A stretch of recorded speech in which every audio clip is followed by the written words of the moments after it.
Ting rice wine. Pero isa kang hindi naglalagay. Rice wine.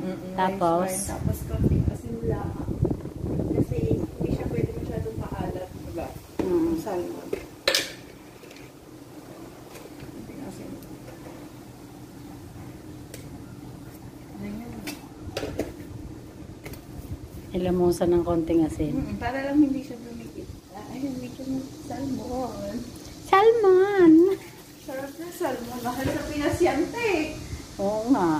Inaabot ng ano yan, yung ganyang salmon, may 300 na yan. Hindi naman, ang inay pala nabili, ulo. Ang ulo te, 1 kilo. Mura lang yun sa amin. Sa inyo sa Cavite kasi medyo mahal na siya. Sundit lang iprito yan kasi pwede iprito na matagal yan. Si Ate Marie kasi matagal ata na iprito na. Si Ate Marie, siya nagturo sa akin sa gitna ko, pinibrito ang salmon.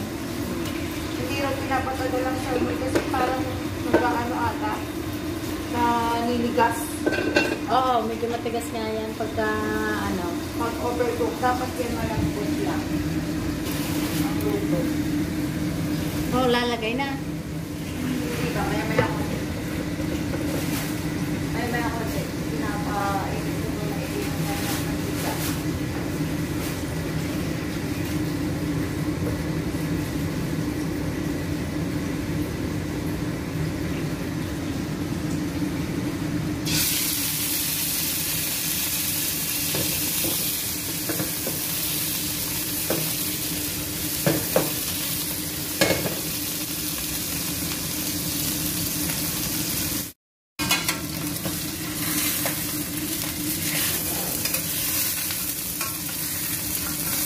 Pag nagluto nito tayo, laging dikit.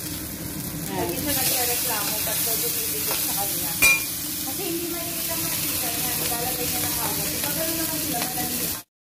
Hindi mo alam na tapos sabi pa ni Loita sabi ko sa kanya sabi ko, paano mo? Bakit lang ako ano sa akin? Nagpasa ng kay nakapidyo ka? Naririnig. Umaya na. Yan, ganyan lang.